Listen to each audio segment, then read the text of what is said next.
what time is it okay တရားရောက်က what time is it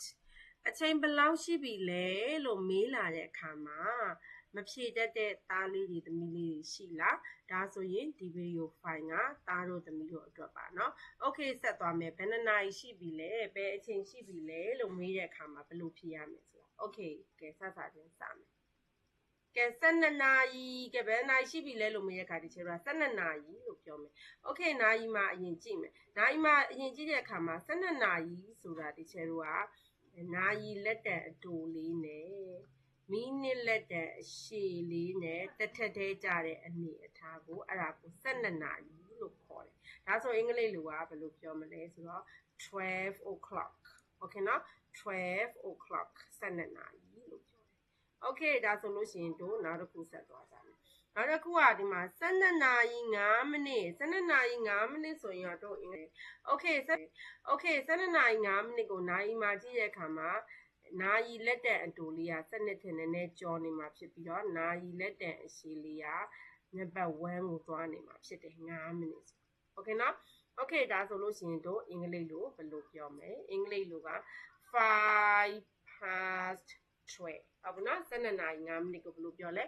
5 past 12 okay ဒါဆိုရင်တို့နောက်တစ်ခုဆက်သွားကြမယ်ဟိ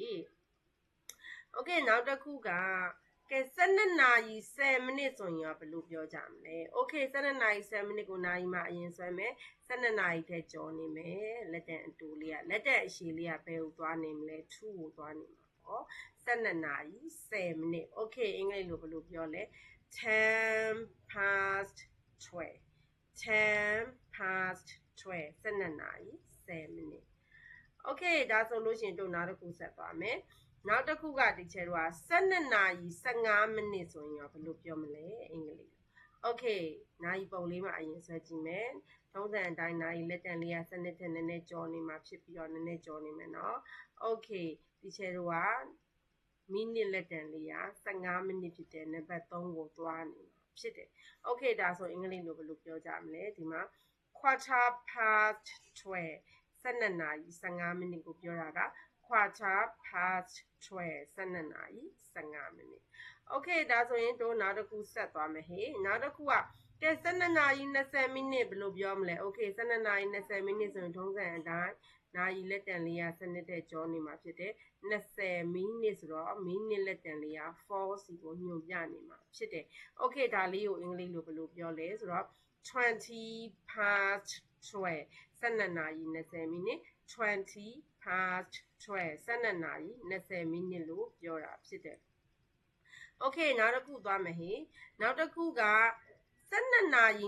25မိနစ်ကိုဘယ်လိုပြောမလဲ okay 12နာရီ25မိနစ်နာရီမှာဆွဲမယ်12နာရီတည်းတော်တော်လေးကြော်လာပြီပေါ့နော် okay 25ဆိုတော့နံပါတ်5နေရာမှာလက်တံအရှည်လေးကညွှန်နေမှာဖြစ်တယ် okay เนาะကဲဒါကိုအင်္ဂလိပ်လိုလေးဘယ်လိုပြောမလဲဆိုတော့25 past 12 12နာရီ25မိနစ်25 past 12 12နာရီ25မိနစ်လို့ပြောတာဖြစ်တယ် okay ဒါဆိုရင်တို့နောက်တစ်ခုဆက်သွားမယ်ဟဲ့နောက်တစ်ခုကပါလဲ12နာရီခွဲဆိုရင်ဘယ်လိုပြောမလဲနာရီမှာအရင်ကြည့်မယ်12နာရီခွဲဆိုရင်လက်တံအတူလေးကနာရီလက်တံလေးက12နဲ့1အလဲကောင်ကြားတဲ့တဲ့ကိုရောက်နေမှာဖြစ်ပြီးတော့လက်တံအရှည်လေးက6စီကိုရောက်နေမှာပဲဖြစ်တယ် okay 12နာရီခွဲအင်္ဂလိပ်လိုဘယ်လိုပြောလဲဆိုတော့ half past 12 half past 12 12နာရီခွဲ okay ဒါဆိုကြည့်ရအောင်ဒီချေတို့က12နာရီကြော်လာတာနဲ့မျှ12နာရီ5မိနစ်ဆိုရင်5 past 12 12နာရီ10မိနစ်ဆိုရင်လည်း10 past 12 12နာရီ15မိနစ် quarter past 12 okay 12နာရီ20မိနစ်ဆိုရင်လည်း20 past 12 12နာရီ25မိနစ်ဆိုရင်လည်း25 past 12အောက်ပြီး12နာရီခွဲဆိုရင်လည်း half past 12ဆိုပြီးတော့သွားတာဖြစ်တယ်เนาะ okay ဒါဆိုရင်တို့နောက်တစ်ခုဘယ်လိုလေးတွေရှိမယ်ဆိုတာဆက်သွားကြရအောင် okay